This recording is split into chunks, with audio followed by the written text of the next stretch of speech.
Veg Craze, and I have another food review for you today. Today I'm going to be doing something a little bit more of a staple. Usually I'm doing kind of like novelty products or just, fun random stuff and lots of snacky items and stuff like that. But today I thought it would be a good idea, especially for newer vegans or people looking to try out veganism or just incorporate more plant-based products into their everyday diet. I thought starting with plant-based non-dairy milks is a really good place to start. And I've been trying one that's a little bit new and a little bit different, so I thought I'd just share my experience with you. So I'm talking about flax milk, something very different. It's something that you don't hear a lot of people using. Mostly people are using soy, or almond is really popular right now, or even rice milks, but there are some new different things out there. So I'm looking to try them all and of course report my findings here to you. So I have two different flavors here. I have the original and the vanilla, and both of these are the brand Flax USA. It says flax milk, all natural, dairy-free beverage, lactose and dairy-free, gluten-free, and soy-free, creamy and delicious. So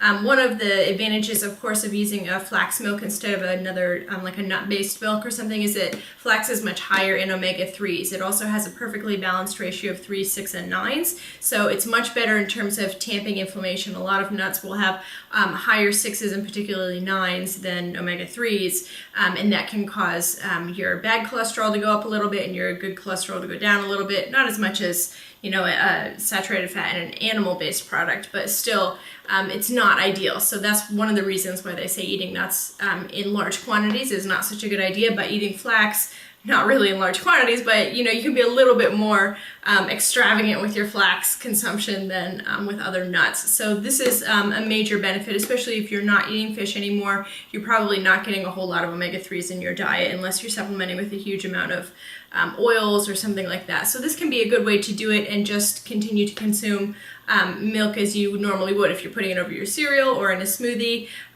or you're just putting it in your tea or coffee or whatever. I also just like to have a glass of milk sometimes before bed, or I'll mix it with some cocoa or toasted carob is what I usually use, and a little bit of stevia. You have like an instant hot cocoa before bed, so that can be really fun too. So anyway, about this product, the flavor is good, nothing unusual, not as nutty of course as other nut milks, but something that surprised me a lot is that it's a very watery substance, and I have a glass of it here so I can show you, but this is what it looks like. I don't know how well you can see that in the camera, so I'll try to slosh it so you can see the consistency. Not super thick, so it's definitely not as thick as a soy milk, not even as thick as an almond milk. What it reminds me of actually is rice milk. I grew up with a pretty severe milk allergy for most of my childhood, and so when I got tired of soy milk, I switched over to rice milk when that became popular in the late 90s, I would say. There weren't a lot of non-dairy milk options available in those days, so I drank a lot of rice milk, and then I came off it later because I found out that it was mostly sugar water, let's be honest, not a lot of nutrients in it, and it's just so watery that it can be, not great over cereal or any baking substitutions or anything like that. So anyway, I drank a lot of rice milk, and when I tried this, it reminded me so much of my childhood because it tasted just like rice milk to me. The flavor is a little bit different, but the texture is right on. It's very watery, just like a cross between milk and water, exactly is what it's like. So good, but definitely you're not going to want to use this in any kind of cooking or baking substitutions because it is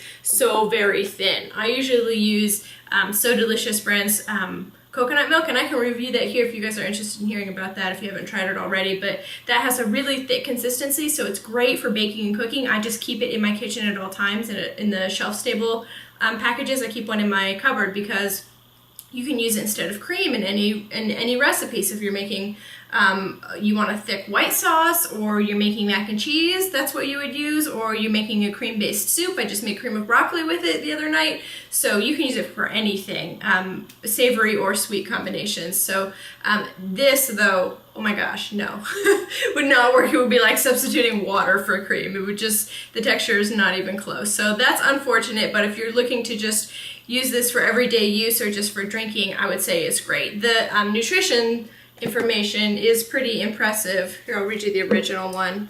It's only 50 calories per cup, which is very low.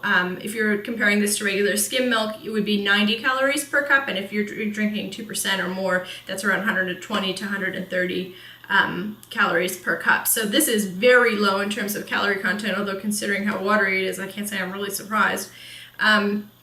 But compared to other nut milks, this is a little bit lower than almond milk. If you're getting the unsweetened almond milk, then this would be pretty close. Most almond milks are around 70 calories per cup, and the coconut milk is like 80 calories per cup. Soy milk is pretty close to regular cow's milk, so a little bit higher. And then the other stats on here, saturated fat, of course, is 0 because there isn't any in flaxseed.